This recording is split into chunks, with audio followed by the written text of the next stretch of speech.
That brings us up to July 31st, Thursday, the day after Hoffa's disappearance.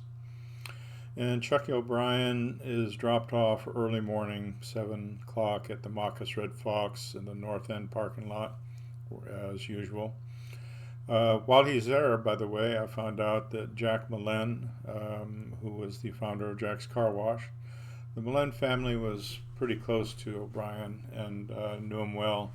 So he recognized him, stopped. He said, "Hey, you need a ride?" O'Brien says, "No, I'm covered." Of course, he was waiting for his ride to 299. So he didn't notice, however, he told the FBI that Jimmy Hoffa's 1974 green Pontiac Granville was parked nearby, within 100 feet of where O'Brien was waiting. And so anyway, he does get his ride to Trumbull. Incidentally, Louis Lintow, who, as I said, was stayed overnight with Cynthia Green at the Hoffa cottage to keep Josephine Hoffa company, decided to go to the Red Fox, and he did discover Hoffa's car in the north parking lot right around 8, between 8 and 8:30, he said. And then he and Josephine Hoffa went to the Bloomfield Township Police and reported the car was there. So they towed it in, and that's where the picture that I showed shows the car in possession of the Bloomfield Township Police. So at 9:30, O'Brien's at Trumbull office. He gets a message from Barbara Lipchick to call Louis Lintow regarding Hoffa not coming home the night before. And he gets that message around noon, but he holds off a couple hours. He doesn't respond right away like you might think he would. He waits till about 2 o'clock and he calls Louis Lintow back. At 2:30 in the afternoon on that Thursday, he gives Joey Giacalone a call for a ride, who then picks him up and takes him back to his apartment in St. Clair Shores, where Tony Giacalone, his father, had been, and he's there as well. And so Tony Giacalone and O'Brien had met up with each other several times before, during, and after Hoffa's abduction. So Joey Giacalone then gives O'Brien a ride to the Adele home, but they hang out for the afternoon. He doesn't even get there till around dinner time. So I don't know exactly where they went. One account said they even took in a movie. I have no idea. I'm only mentioning that because there was several hours before he arrives at the Adele home that afternoon. At 6:15, O'Brien borrows the Adele car, and I guess he had coordinated going over to Jimmy Hoffa Jr.'s home in Troy to watch over his house while Hoffa Jr. goes to the cottage. About 4 or 5 hours later, at 11:30, Hoffa Jr. calls O'Brien and says to get over here right away. So O'Brien makes a call to Joseph Bain Jr. to come and watch over the Troy home while he can go to the cottage. So by now we're early morning, 2:30 on Friday, August 1st. And Chuckie O'Brien had Joseph Bain come over and heads over to the cottage. And he's there for some time, apparently talking with Hoffa Jr., James Hoffa Jr. And he leaves at 4:45 a.m. because Hoffa Jr. is now getting accusatory to saying he knows more than he's admitting. And so I guess O'Brien decides to leave. Then sometime later in the day, he goes back to Joey Giacalone's apartment, and Tony, of course, is there. And he claims in the evening of Saturday he went to dinner with Tony Giacalone, his wife Zena, Joey Giacalone, and The place they went was in Port Huron, called the St. Clair Inn. I'll mention why that's likely not the place he went, but then he goes to the Adele's home in the evening after that. By the way, the Detroit police had tailed Joey Giacalone that day, and they say that at 5:55, Joey Giacalone and a female, her name is Kyle Thornton, left his apartment in his Cadillac, not the Mercury. And says he returned to his apartment about 8:45 with unidentified guests. Although they were trailing Joey Giacalone, and when he left the apartment he got lost in traffic, so they just were surveilling his apartment and said what time he got back there. They did go to the Port Huron location and showed pictures of O'Brien, and all the employees that had worked that shift said that they didn't see him there between 7 and 9 p.m., as he said. So that brings us to Saturday, August 2nd. Now O'Brien's up in the Bloomfield, Southfield area at the Adele's home, but he meets with Tony Giacalone at the Southfield Athletic Club to get a haircut. And he goes there, he calls him in the morning, and he arranges to go there at 1 o'clock for his haircut. And that was confirmed by the barber. He's there for an hour and a half, 2 hours. He goes back to the Adele home from the Southfield Athletic Club around 3:30. He arrives there. In the evening, he says he attended the Adele's wedding. I guess that's all we'll say for that Saturday. So Sunday, August 3rd, around 9 o'clock is when O'Brien leaves Detroit Metro, flies back to West Memphis, Arkansas, to be with his bride and her family, Brenda Goldsmith. And nobody knows where he was during that time, but in the book that his stepson wrote, it's just declared that that's when Jack Goldsmith actually first met O'Brien, and was during that time of Hoffa's disappearance. He was around 12 years old at the time. Monday, August 4th, O'Brien flies to Washington, D.C. to meet with Fitzsimmons. Passed along a message from Tony Giacalone, I guess, to O'Brien to stay out of the news and to lay low. So I guess they're figuring they're on to him by now. So there's 2 days between the meeting with Fitzsimmons. Apparently the 5th or the 6th is when he arrived back in Detroit, because his first interview with the FBI was at Trumbull headquarters for 3.5 hours. They met with him along with the Michigan State Police.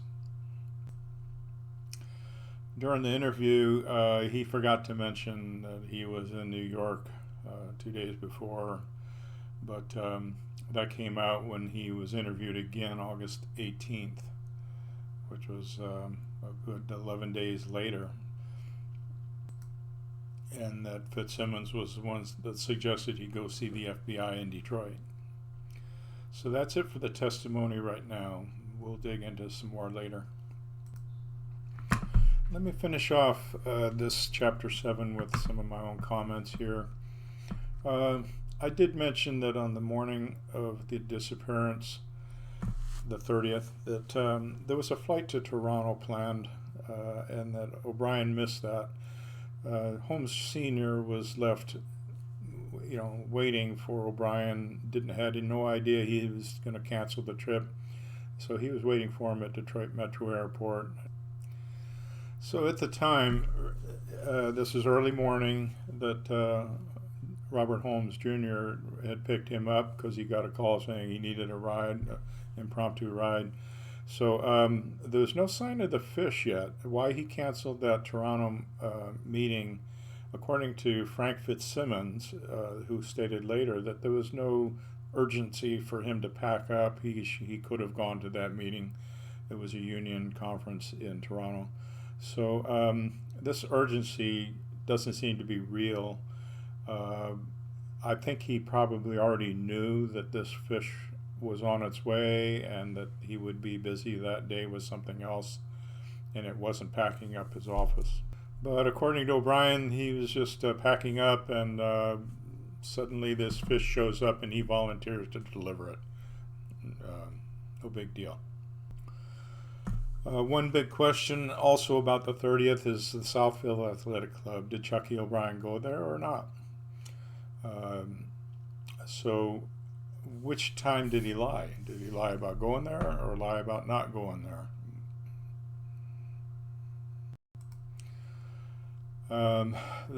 Now O'Brien had told reporters at one point that he had gone there around 2:30, 2:20, and it was to see his Uncle Tony, and Uncle Tony gave him $200 bills for his grandsons, or O'Brien's sons from a prior marriage, who had just graduated. But he recanted the story later and said, no, he didn't go there after all. He lied, he said. But there's some fascinating new details about the initial claim that he made. Now, I do suggest you go ahead and get the book, read it in Hoffa's shadow. It's Jack Goldsmith's account and interviews with Chuckie O'Brien. And it's pages 222 and 23 that he talks about this story. Goldsmith says that this story was concocted by Tony Giacalone while he was meeting with O'Brien at Joey Giacalone's apartment. He came up with this story to, I guess, make his alibi seem more feasible. But if you think about it, why would he was already covered with all the other witnesses that he asked, what time is it, what time is it? There's no reason for him to incorporate Chuckie O'Brien into that to really solidify his alibi. It just doesn't make sense that that's true. And as I said there in the Hoffa's memo, other witnesses did see O'Brien just outside the entrance talking to Tony Giacalone, so that would have just drawn more attention to Tony Giacalone's alibi at the club. And it sure wouldn't prove O'Brien's innocence. That would prove he's more involved than he admits. Not only that, but Giacalone knew that this Mercury was involved was his own son's car, and that would bring his own son into the picture. So all in all, you can believe that he didn't go if you want. I believe he did. So the Hoffa's on page 34 of the memo does go into a little more detail about the witness that said they saw O'Brien with Tony Giacalone around 2:30. So all these times that are given, you got to remember this is not where people were watching the clock, checking their cell phones, which they didn't have at the time. They were approximating, it seems like almost, every time has a little window there of 10-15 minutes, so could have been earlier than 2:30. He needed enough time to show up at the Red Fox by 2:40, 2:45 when Hoffa was spotted leaving in the car. And one last interesting detail about this athletic club is that there was a washing machine repairman who was on record with the FBI that states he recognized Joey Giacalone, he knew who he was, and he saw him there twice on the 30th. The first time was at 1 o'clock, and then again at 4 o'clock. So even if you give a little bit of wiggle room on the time, that puts Joey Giacalone at the athletic club, which means he wasn't taken back to lift all. He either accompanied O'Brien or he was dropped off at the athletic club, and then O'Brien delivered the fish and then did whatever he did between that time and 4 o'clock, and then showed back up at the athletic club at 4 to pick up Joey Giacalone. And that makes a whole lot of sense with all the witnesses and accounts and who spotted him at the Union Hall at 4:30. It was just enough time to get him back to Union Hall in time to be spotted by somebody. It wasn't the secretary, by the way. She actually said she left early that day. She usually works till 4:30, but she left early. So given all this information, I'm going to recap O'Brien's day again. There's only 3 places he claims he went.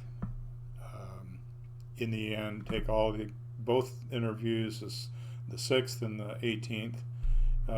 So the strongest time frames are 1 o'clock. He arrives at the Holmes residence in Farmington Hills. He arrives at Jack's car wash at 2:20. Then he says he went to Joey Giacaloni's place of business and arrives at 4, and he's spotted at Union headquarters at 4:30. He was told by agents that he was spotted in the Maroon Mercury in the vicinity of the Red Fox around 2:30. And so he admits he was driving in the vicinity with the Mercury around 2:30. But did not go to the Red Fox and did not have Hoffa in the car. So logic would say, well, if he only went to the Holmes, Jack's car wash, and then hopped on the freeway and went back to Union headquarters, what would take him, 12 miles or 15-20 minutes northeast of that location of the Jack's car wash in the vicinity of the Red Fox? Where did he go? It's not mentioned. So as it turns out, I think O'Brien was well aware, willing, and did drive the car, did pick up Hoffa, took him to the Raleigh house, just like the Tubmans said they saw. And the garbage truck that was parked, laying in wait for the car to arrive, a central sanitation truck. I believe the original plan was people waiting inside the Raleigh house. They didn't anticipate Hoffa finding out and erupting in the car. They figured he would be well comfortable with going to the Raleigh house. He'd been there before. His coming home party from out of prison. The first one was Charles Chuckie house on Christmas Eve, and then also New Year's Eve in '71. When he was released from prison at the Raleigh house. So it was owned by mob, Jewish mafia, and there were several meetings there. As a matter of fact, the Giacalonis had a meeting there after the abduction with, lo and behold, Vitale and Quasarano, central sanitation figures. So the Raleigh house was a well-known meeting spot. I think the original plan, he would go willingly. Everybody was comfortable in the car and he would be taken there. Once inside is when they planned to do the hit. Likely other people were there to do the job. And a perfect killing zone with the kitchen. It was a meat processing plant, basically. And all the evidence could have been hosed down the drain. And then the remains, either in whole or in pieces, put into the central sanitation truck and taken to the burial location or incinerated.